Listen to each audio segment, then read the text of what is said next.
آگے سورہ حجر، یہ بھی مکی صورت ہے۔ اس صورت کی یہاں سے ہمارا سمجھیں کہ 14واں پارہ شروع ہو رہا ہے، کیونکہ اس کی ایک آیت 13ویں پارے میں ہے، 14واں پارہ ہمارا شروع ہو رہا ہے۔ اچھا، اس صورت کا نام حجر اس لیے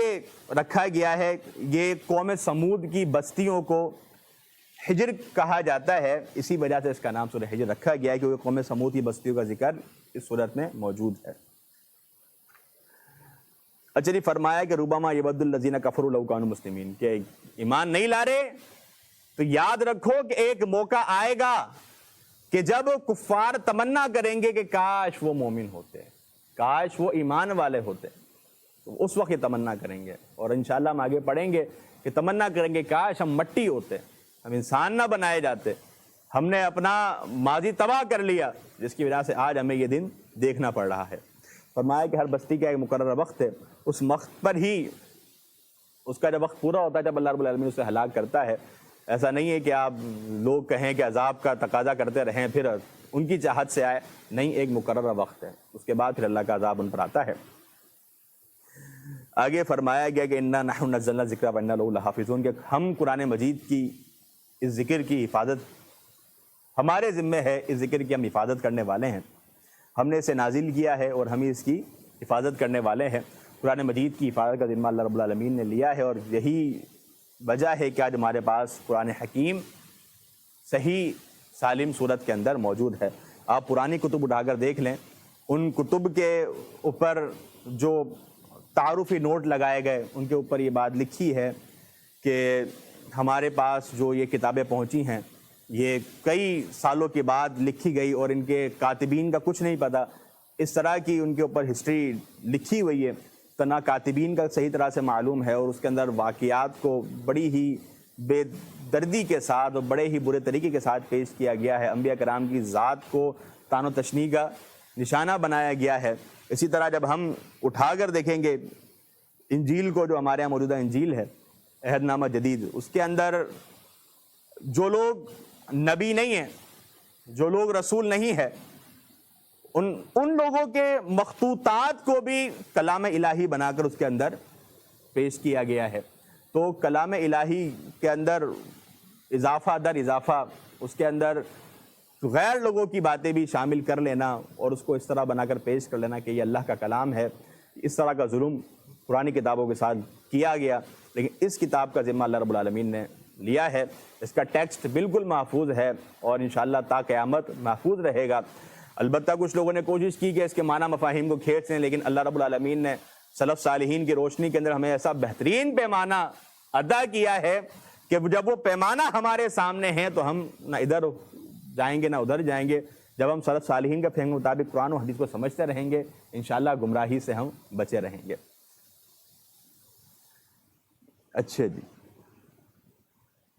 آگے جنات اور انسان کا مادہ تخلیق بیان ہوا کہ اللہ رب العالمین نے انسان کو تخلیق کیا ہے ایک گوندی ہوئی کالی سڑی ہوئی مٹی سے، جو کہ جب سوکھ کر کھن کھن کرنے لگی تو اس کے اندر اس سے انسان کو تخلیق کیا گیا ہے۔ جنات کو انسانوں سے قبل تخلیق کیا گیا اور انہیں آگ سے تخلیق کیا گیا تھا۔ اسی طرح فرمایا گیا کہ آپ میرے بندوں کو خبر دیں کہ میں بخشنے والا اور رحم کرنے والا ہوں، لیکن ایسا نہیں کہ میری بخشش کا وہ یا میری رحمت کا وہ غلط فائدہ اٹھائیں، یہ بھی یاد رکھے وَأَنَّ عَذَابِي هُوَ الْعَذَابُ الْعَلِيمُ، کہ میرا عذاب بھی بڑا سخت ہے۔ ایسا نہیں کہ رحمت کی بنا پر یا رحمت کا اتنا اثرا کر لیں کہ گناہوں کے اندر بالکل پڑ جائیں۔ ہمارے یہاں لوگ گناہ پہ گناہ کر رہے ہوتے ہیں، کچھ کہیں تو وہ اللہ بڑا غفور رحیم ہے، یاد رکھو کہ اس کا عذاب بھی بڑا سخت ہے، اور پھر جبار بھی ہے، وہ قہار بھی ہے۔ وہ جب پکڑنے پر آتا ہے تو پھر انسان بھاگ نہیں سکتا ہے، وہ تباہ و برباد ہو جاتا ہے۔ آگے قوم لوط اور اصحاب الحجر قوم سمود کا تذکرہ ہے، انہوں نے نافرمانی کی، اللہ رب العالمین نے انہیں تباہ و برباد کر دیا۔ سورہ فاتحہ کی فضیلت کہ ہم نے آپ کو 7 ایسی آیات دی ہیں جو کہ بارہا پڑھی جاتی ہیں، ہر نماز میں تلاوت ہوتی ہے سورہ فاتحہ کی، اور اس سورت کے آخر کے اندر فَاصْدَعْ بِمَا تُؤْمَرُ وَأَعْرِضْ عَنِ الْمُشْرِكِينَ، اللہ کے نبی کریم صلی اللہ علیہ وسلم کو اعلانیہ تبلیغ کا حکم دیا جا رہا ہے۔ اور آگے اِنَّا كَفَيْنَاكَ الْمُسْتَهْزِئِينَ، اے نبی صلی اللہ علیہ وسلم جو لوگ آپ کی ذات پر استہزاء کر رہے ہیں، مذاق اڑا رہے ہیں، ہم ایسے لوگوں پر انشاءاللہ کافی ہیں۔ تو تو گستاخ رسول انشاءاللہ بڑے ہی دنیا کے اندر بھی ان کے لیے ضلالت ہے، اور اگر ان کو باہر سے کوئی سپورٹ مل جائے، کوئی نہ کوئی ان کو دنیاوی کوئی منصب مل جائے، تو یاد رکھیں کہ اللہ کی پکڑ بہت سخت ہے، ان کا کوئی بدترین یہ انجام ہونے والا ہے۔ آج کی ہماری آخری سورت سورۃ النحل، یہ بھی مکی سورت ہے۔ اس سورت کا بنیادی موضوع بھی اللہ تعالیٰ کی نعمتوں کا مفصل بیان ہے جو اللہ رب العالمین نے اس کائنات میں انسان کے لیے پیدا کی ہیں، لیکن افسوس کی بات مشرک تو بس مشرک ہی ہے، اس کی عقل پر پردے پڑے ہوئے ہیں۔ نحل عربی زبان کے اندر شہد کی مکھی کو بولتے ہیں، شہد کی مکھی کی مثال اللہ رب العالمین نے آگے دی ہے، انشاءاللہ اس کا تذکرہ ہم پڑھیں گے۔ فرمایا کہ اللہ کا حکم پہنچا ہے، زیادہ جلدی نہ کرو، اور اللہ رب العالمین نے انسان کی تخلیق کا تذکرہ کیا، تخلیق کے بعد چوپائے و جانوروں کا تذکرہ کیا کہ اللہ رب العالمین نے جہاں تخلیق کیا انسان کو، وہاں اس کی تمام ضروریات کو باہم اس تک پہنچا دیا ہے۔ ہم رب العالمین سورہ فاتحہ رب العالمین کے متعلق تھوڑی سی وہاں پر تفصیل بیان کر چکے ہیں کہ صرف تخلیق نہیں کیا، تخلیق کے ساتھ انسان کو جو جو چیزیں درکار تھی وہ عطا کی گئی۔ انسان کے پیچھے چوپائے جانور اللہ نے مسخر کر دیے، اور کہا کہ تم خود سامان اٹھانا تمہارے لیے بہت زیادہ مشکل تھا، تو جانور جن کے اوپر تم لاد کر سامان بآسانی ادھر سے ادھر لے جاتے ہو، تمہارے لیے خوراک اللہ نے مقرر کی، پھلوں کا تذکرہ صورت کے اندر موجود ہے، خوراک ہر طرح کی تمہارے لیے بہترین سے بہترین تمہاری اللہ رب العالمین نے پیدا فرمائی۔ سمندر اور اس کی نعمتیں، سمندر کے اندر تم سفر کرتے ہو، اس سے تم زیورات حاصل کرتے ہو، سمندر کے اندر جو موجود ہیں مچھلیاں، جو اس کے اندر اللہ رب العالمین کی مخلوقات موجود ہیں، ہر ایک کا اپنا ایک ذائقہ ہے، اس سے تم فائدہ اٹھاتے ہو۔ سی فوڈ کے نام پر ہمارے یہاں پر بڑے ہی بہترین قسم کے کھانے بھی دستیاب ہوتے ہیں۔ رب العالمین نے ان اشیاء کو تذکرہ ذکر کرنے کا فرمایا افمن یخلق کما لا یخلق افلا تذکرون، کہ جو پیدا کرتا ہے اور جو پیدا نہیں کرتا، پیدا کرنے والا اور پیدا نہیں کرنے والا کیا یہ برابر ہیں؟ تم نے پیدا کرنے والے کو اور نہ کرنے والے کو برابر سمجھ لیا ہے۔ افلا تذکرون، بات تمہاری عقل میں نہیں بیٹھتی، تم سمجھتے نہیں ہو۔ ایک ذات جس نے تمہیں پیدا کیا، تمہارے لیے اتنے زیادہ وسعت پر مبنی نعمتیں تمہیں فراہم کی، تم کہتے ہو کہ اس کی صفات اس کے بندوں میں آ جاتی ہے، اس کی صفات اس کی مخلوقات میں آ جاتی ہے، اس نے اپنے سفارشی اور اپنی مخلوقات کے اندر ذمہ داریاں بانٹی ہوئی ہیں، تمہیں شرم و حیا نہیں آتی اس طرح کی تم بات کرتے ہو۔ اللہ رب العالمین اور اس کی مخلوقات کے تم کوئی فرق نہیں چھوڑتے ہو، یہ سراسر ظلم ہے۔ عقل مند بندے کے لیے بات واضح ہے کہ جو پیدا کرنے والا ہے اور جو چیز پیدا ہو گئی ہے، دونوں برابر نہیں ہو سکتے۔ آگے فرمایا گیا اللہ کی نعمتوں کو شمار کرنا چاہو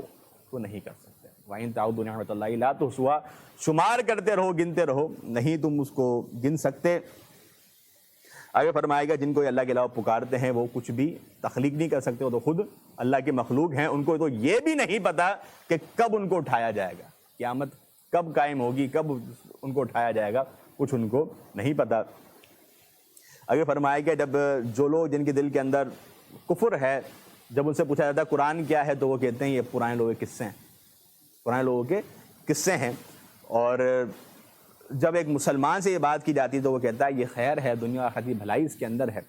اور یہاں پر میں ایک چھوٹی سی بات کروں کہ ہمارے یہاں جو عموماً خطباء حضرات ہیں وہ ایک چیز سے بہت زیادہ دور ہوتے جا رہے ہیں، یا علماء حضرات، وہ قرآن مجید کی تفسیر کے بیان سے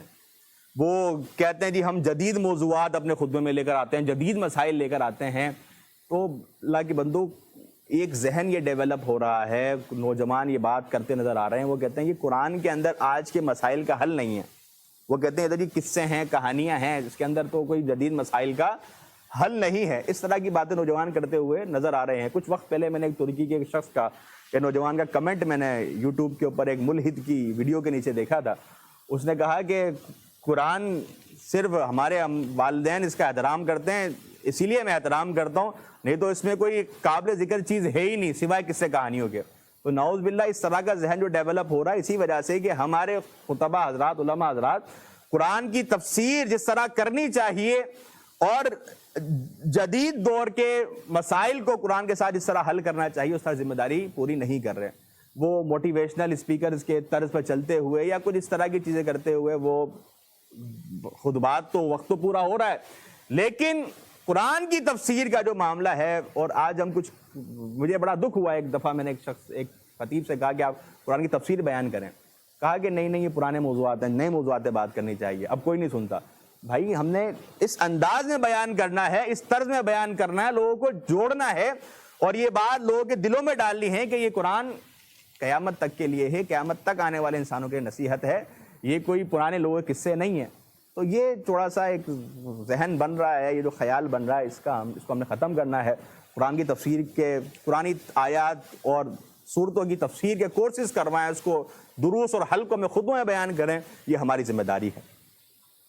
تو فرمایا کہ برے لوگ ان کی جب روح قبض کی جائیں گی تو ظلم کے ساتھ، اور نیک لوگوں کی روحیں بڑے ہی خوبصورت انداز میں قبض کی جائیں گی، اور ان کو جنت میں دخول کی خوشخبری دی جائے گی۔ اور ہر نبی کو بھیجنے کا مقصد یہی تھا، ان اعبدوا اللہ واجتنبوا الطاغوت، اللہ کی عبادت کریں، طاغوت کی بندگی سے، طاغوت کی عبادت سے بچیں۔ اور آگے فرمایا گیا کہ ہر چیز اللہ رب العالمین کی ذات کو سجدہ کرتی ہیں۔ اور مشرکین مکہ کا بڑا عجیب طرز کہ وہ فرشتوں کو اللہ کی بیٹیاں قرار دیتے ہیں، تو اللہ رب العالمین اس چیز سے پاک ہے۔ یہ ظالم خود تو بیٹیوں کے نام سے ان کے منہ چڑھ جاتے ہیں، ان کے منہ بن جاتے ہیں، ان کو زندہ درگور کراتے ہیں، لیکن جب اللہ رب العالمین کی ذات کی باری ہے تو اللہ کے لیے بیٹیاں بنا رہے ہیں۔ تو ایک چیز کو تم خود پسند نہیں کر رہے، اس کو اللہ کے لیے کیسے منسوب کر رہے ہو؟ یہ تو سراسر ظلم ہے۔ بیٹی اللہ کی رحمت ہے، اور ایک اہل ایمان کا طرز یہی ہونا چاہیے، گھر میں بیٹا ہو یا بیٹی ہو، اس کی تربیت صحیح انداز میں کرنی چاہیے، اس کے اوپر منہ نہیں بسورنا چاہیے، اور اس کے متعلق اپنے آپ کو بلا وجہ اس غم میں ڈھالنا کہ اس کی شادی کیسے کروں گا، یہ کیسے کروں گا۔ اللہ رب العالمین تمام امور سر انجام باخوبی ہو جائیں گے، انسان کو بلا وجہ کی فکر نہیں کرنی چاہیے۔ جو بہت زیادہ مالدار آدمی، اس کو فقیر ہونے میں دیر نہیں لگتی، فقیر کو مالدار ہونے میں دیر نہیں لگتی۔ اللہ نے رزق کا وعدہ کیا ہے، بلا وجہ انسان خواہ کی فکروں میں پڑ جاتا ہے۔ آگے دودھ کی نعمت کا تذکرہ توحید سمجھنے کے لیے کہ ایک جانور ہے، اس میں خون بھی ہے، گوشت بھی ہے، اس کے اندر گوبر بھی ہے، اس درمیان سے ایک رگ ہے جس میں سے دودھ نکلتا ہوا آ رہا ہے، اور اس دودھ کے نہ خون کا اثر ہے، نہ گوبر کی بو ہے، نہ اس کا کوئی اثر ہے۔ کس قدر شفاف اور شفاف، یہ اللہ رب العالمین کی طرف سے ایک بہت بڑی نعمت ہے۔ اور آگے شہد کا تذکرہ کہ ایک چھوٹی سی ایک مکھی، وہ اتنا بڑا شہد کا ایک پورا چھتا جو ہے وہ باہمی مل کر بناتی ہیں، پھر شہد کتنے فوائد اس کے اندر ہیں، کیسے وہ مکھیاں مل کے سارا کام کر رہی ہیں، کیسا یہ کارخانہ چل رہا ہے، کس طرح یہ پورا سامان تجارت فراہم کیا جا رہا ہے۔ یہ اللہ رب العالمین کی توحید کی گواہی کے لیے بہت عمدہ مثال ہے، لیکن عقل مندوں کے لیے۔ آگے غلام اور نوکر کی مثال سے اللہ رب العالمین نے نقطہ توحید سمجھایا کہ جس طرح ایک مالک جس کو اللہ نے فضیلت دی ہے، اس کی دکان ہے یا اس کا کوئی کاروبار ہے، اس کے جو ماتحت نوکر ہیں وہ کبھی بھی اپنے نوکر کو اپنے برابر نہیں کرتا ہے، دونوں کے درمیان فرق رہتا ہے۔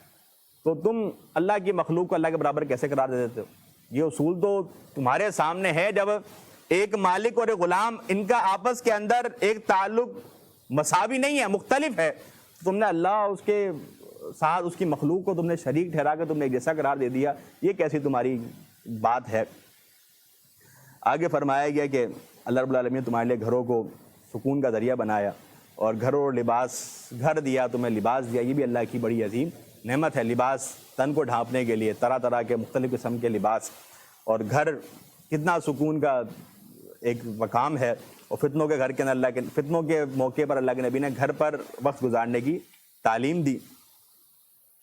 اور فرمایا کہ یہ اللہ کی نعمتوں کو جانتے ہیں لیکن جاننے کے باوجود انکار کر رہے ہیں، اور اکثر لوگ اس کے اندر ناشکرے ہیں۔